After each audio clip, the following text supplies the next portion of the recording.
Merci. Merci, Président. Je tâcherai d'être aussi complète et brève que possible pour ne pas mettre en retard nos travaux.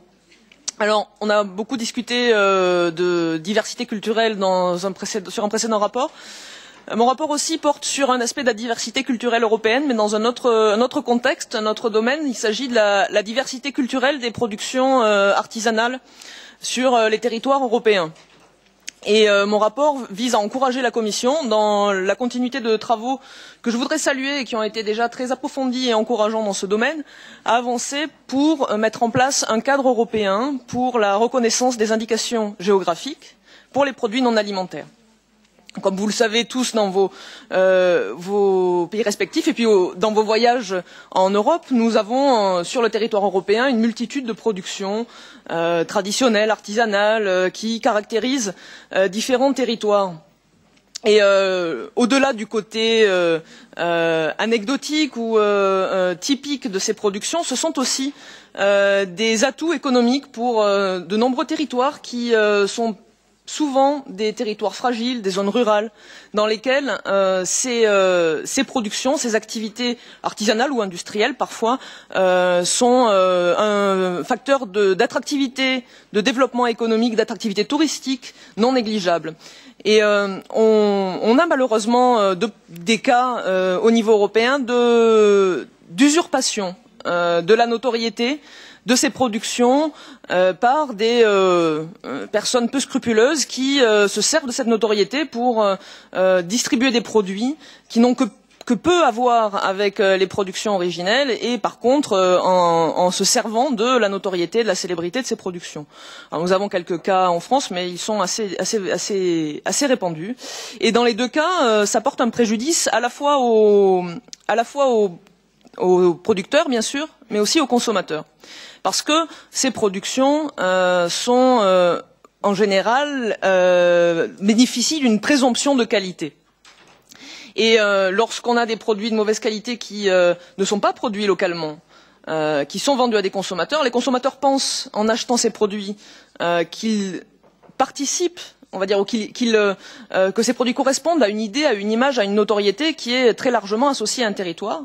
Et il y a une certaine forme de tromperie lorsqu'on leur vend sous cette dénomination-là des produits qui sont fabriqués très loin du territoire d'origine, le plus souvent dans des pays loin du territoire de l'Union européenne. Et puis il y a aussi, bien sûr, un préjudice pour les fabricants qui sont dans ces territoires, qui voient le marché inondé de produits qui ne respectent pas les mêmes normes de qualité, qui usurpent leur notoriété et qui, par leur mauvaise qualité, font du tort à la réputation, qui est un des aspects de leur patrimoine immatériel, un patrimoine qui relève d'une forme de propriété intellectuelle qu'un régime européen des indications géographiques pourrait protéger.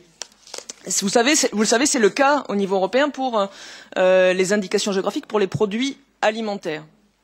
Et une extension aux produits non alimentaires a fait l'objet d'une étude en 2013 et d'une consultation qui s'est achevée en fin d'année dernière par la Commission. Donc cette étude et cette consultation posent un certain nombre de questions. Je pense qu'on peut se féliciter que la consultation ait permis de mettre en évidence qu'il y a un grand nombre de pays européens et un grand nombre des entreprises ou personnes qui ont répondu qui sont favorables à un régime européen des indications géographiques. Pourquoi un régime européen ? Parce qu'aujourd'hui, la protection existe dans certains pays, mais elle n'existe pas dans d'autres. On a à peu près la moitié des pays de l'Union européenne, une quinzaine, qui ont mis en place des protections. Mais ces protections ne sont pas de même nature, n'entraînent pas exactement les mêmes obligations, ne donnent pas le même niveau de protection. Quand un producteur veut faire reconnaître son appellation, il est obligé de faire autant de procédures différentes dans les pays qui ont mis en place une protection, et sa production n'est pas protégée dans les autres pays. Et en ce domaine, à l'instar de ce qui est fait pour les indications agricoles, un cadre européen semble plus efficace qu'une harmonisation des productions nationales dans la mesure où ça permettrait d'unifier les procédures, de permettre aux producteurs de protéger leur production avec une seule démarche plutôt que de la répéter autant de fois que nécessaire dans les pays de l'Union. Je pense qu'en la matière, le cadre qui existe pour les productions agricoles pourrait être une bonne source d'inspiration. C'est quelque chose qui fonctionne très bien et qui gagnerait à nous inspirer, je pense, collectivement dans un cadre unique européen. En tout état de cause, dans les sujets qu'il nous faudrait aborder, se pose bien sûr la question du fonctionnement de ce cadre européen, une question des modalités d'enregistrement.